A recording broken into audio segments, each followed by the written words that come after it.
Alright, shalom, shalom, shalom. This is your brother AHBAD from Jim YAHAWAH, Jim in Petersburg, Florida. First and foremost, I give all honor, glory, and praise to YAHWAH, Shem YAHAWASHI, by Shem YAHAWAH, double honor to my elder apostles, the great MILLSTONE, who rule well. Sing honor, salutation to all you sincere brothers, as constantly preach the word, true to sincerity, the four corners of the earth. Peace and blessings also be to all of you sincere men, women, and children that do consist of the 1/3. And peace and blessings also be to all of you sincere Confucian of faces in the four corners of the earth that do believe in the spirit of YAHWAH, Shem YAHAWASHI. Peace and blessings be unto you all. In other words, understanding how the ant operates. I was thinking about how we operate also as the body of YAHWAH. It's a very beautiful thing. So I ran across this article, and as I read this article, it kind of reminded me of something that was spoken of in Proverbs. You know, about how the ant works.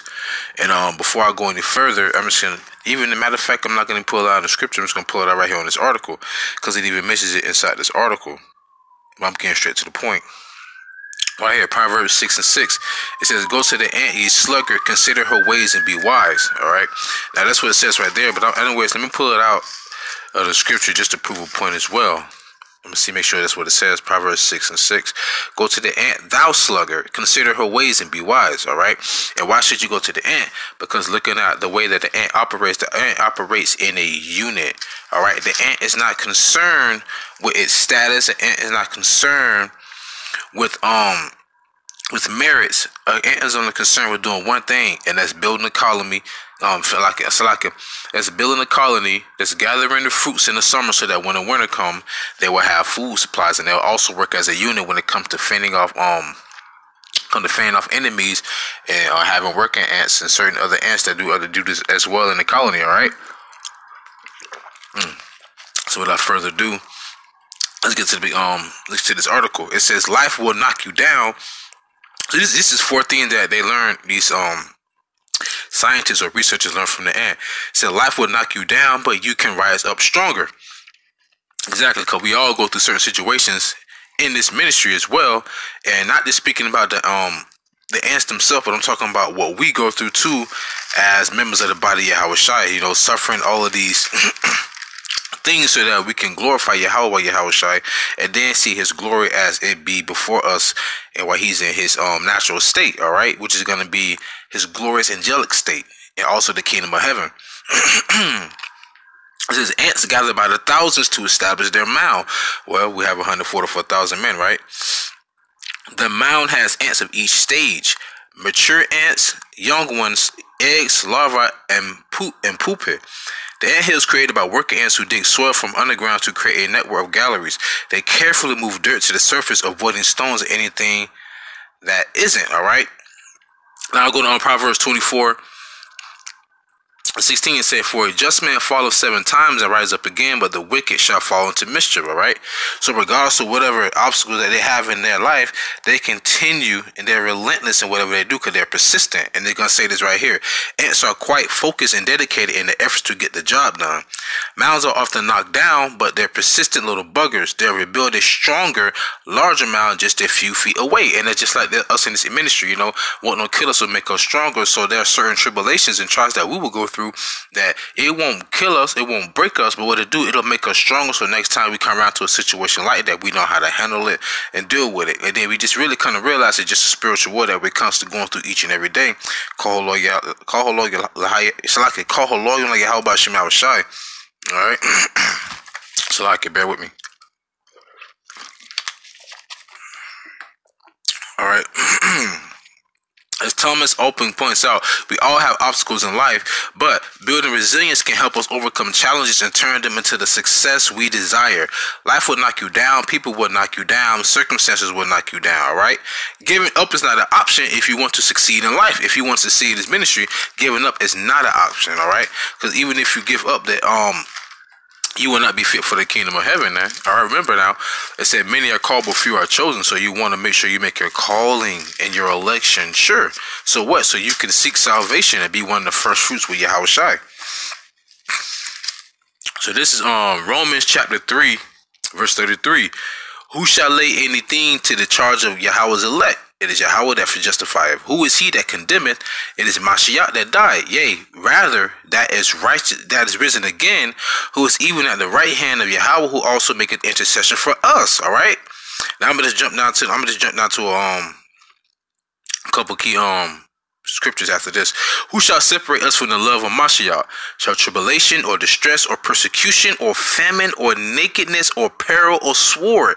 Jumping down to verse 38. For I am persuaded that neither death nor life nor angels nor principalities nor powers nor things present nor things to come, no height nor depth nor any other creature shall be able to separate us from the love of Yahawah, which is in Mashiach YAHAWASHI, Lord, called long like YAHWASHI. All right. So regardless of whatever happened, man, we have to continue to push and pull in this tug of war of life. All right. Now the second fact that they really realize is that we all matter and we all have a purpose. All right, and that's here in Great Millstone too. Well, matter of fact, I'm gonna just say really in relation to Israel, because like I say, hey, like Elder Apostle Gabar say, you know, they in Great Millstone. They just don't have the name. It's just a spirit, because it's all the doctrine that it's all about the doctrine that we're preaching. All right, but nonetheless though. It says the queens of an ant colony are the only ones that can produce. The soldier ants defend the colony and protect the queen. Some will also gather food to kill and attack enemies of his colony. Other ants take care of the eggs and baby ants, while others build the mounds. All right. The point is that every ant in the colony is vital and important for the life of the entire colony. Each has a purpose. The same holds true to humanity. No matter small we seem at times, we all matter. Nonetheless, though, no matter what your duty is in this ministry, you do matter. Understand that? And the scripture speaks about that. This is 1 Corinthians chapter 12, verse 18. It says, but now have God set the members, every one of them, in the body as it had pleased him. And if they were all one member, where were the body? All right, so every member of the body has its purpose. You know, the fingers on the hand has its purpose. The toes on your feet have a purpose. The eyebrows on your face have a purpose. All right, the nails on your fingers have a purpose. Your belly button has a purpose. All right. But now are they many members, yet but one body. And the eye cannot say unto the hand, I have no need of thee, nor again the head to the feet, I have no need of you. Nay, much more those members of the body which seem to be more feeble are necessary.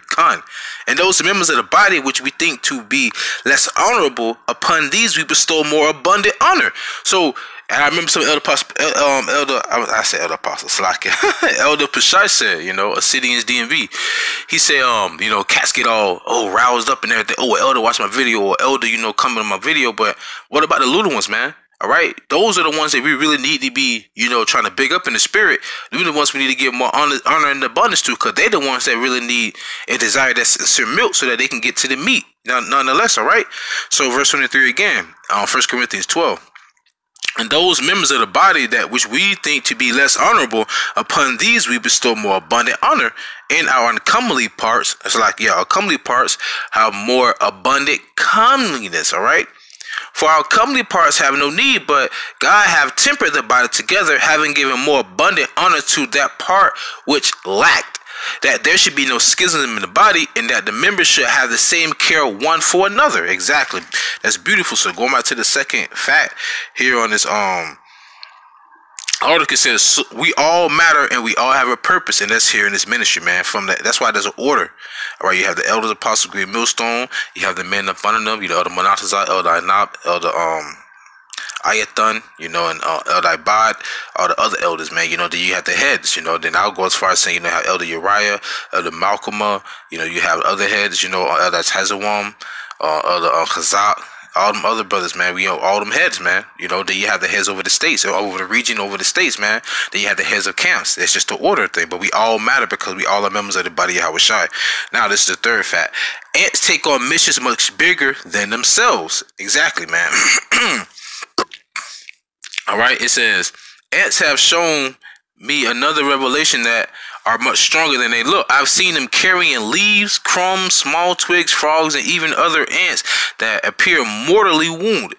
wounded. In fact, it is said that ants can carry 10 to 50 times their body weight, man. So in other words, what we're going through is the same thing as what them ants going through, but it's spiritual. Because what we're carrying the cross like YAHAWASHI was carrying the cross. So we carrying these burdens, man, all right, that comes with this ministry, especially being highly in the spirit. These demons know who you are, and they trying to attack you from all types of angles. So this is Matthew chapter 10 verse 38.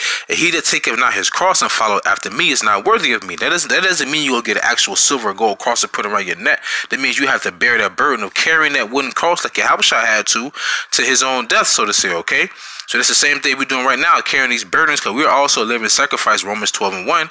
We carry these burdens as well inside this ministry, okay? So going back to what it says, ants take on missions much bigger than themselves. So we take on things that's much bigger than ourselves. And what's that? Gathering the sheep of the lost house of Israel, all right? He that findeth his life, verse 39, he that findeth his life shall lose it. He that loseth his life for my sake shall find it, all right? So now let's go over to Matthew 19 and 27. This is Matthew chapter 19 verse 27, and it goes on to say, Then answered Peter and said unto him, Behold, we have forsaken all and followed thee. What shall we have therefore? And YAHAWASHI said unto them, Verily I say unto you, that ye which have followed me in the regeneration, then the Son of Man shall sit in the throne of his glory. Ye also shall sit upon 12 thrones, judging the 12 tribes of Israel. And every one that hath forsaken houses or brethren or sisters or father or mother or wife or children or lands for my name's sake shall receive 100-fold. All right, look at Job. And shall inherit everlasting life. But many that are first shall be last, and the last shall be first. All right, so we're dealing with situations that are far greater than who we are. All right, because brothers had lives prior to this. Brothers did not think or even know or believe there was a prophet one day. You know, not saying all, but here it is. Lo and behold, you are a prophet. So you have a family, you have a wife, you still have a job, but all that's comes secondary. That doesn't mean that you neglect your family or you quit your job. That just means that you cannot let any of that hinder you from progression in this ministry. All right, so what's more important doing this ministry? Because even if you lose all of that, you will get all that back 100-fold, man. All right, call Colonies like YAHAWASHI. And the fourth fact that they looked up is what? Gather your tribe. You just gather your tribe, man. You know, I don't even have to go in anymore of what it was speaking about, but I'm just gonna go into the point. Gather your tribe, man. If you notice, ants mostly stick together.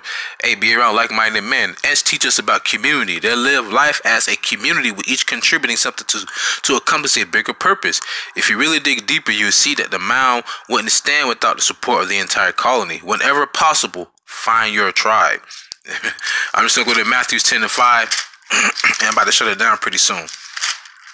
This is Matthew chapter 10 verse 5. It says, These 12 YAHAWASHI sent forth and commanded them, saying, Go not to the way of the Gentiles, and into any city of the Samaritans enter ye not. So why do people saying the Gentiles can make it? Anyways, but go rather to the lost sheep of the house of Israel. Where to go? You go gather your tribes, the lost sheep of the house of Israel. It didn't say that? Now listen to this. This is Luke. I'm not going to be too long. This is Luke 14 and 22. And it says,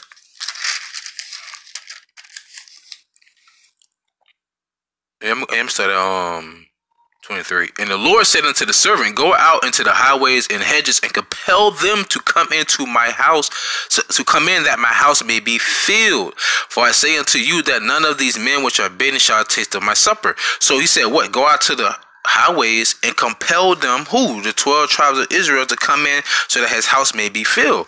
All right, furnishing what? For their marriage, man. All right, now to prove that point, let's see what it says right here in the book of James, and I'm gonna close out. This is James, all right, chapter 1 verse 1. And what does it say? This is a spirit.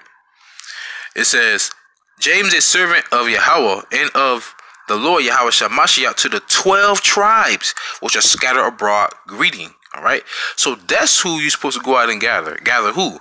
The 12 tribes of Israel, because we are scattered abroad, man. All right, so nonetheless, though, hey, consider that way. Consider the ant, man. All right, because we work as a unit as well. But with that being said, I want to get all honor, glory, and praise to YAHAWASHI, by Shem Hakadash, the bonds to my elder apostles, the great millstone. A single honor salutation to all your sincere brothers. Peace and blessings to the one third, and peace and blessings to all your confusion and faces of the four corners of earth, man. Like I always say, man, ask for forgiveness, pray without ceasing, stay humble, remain diligent. Kwame Asha Allah, Shalom.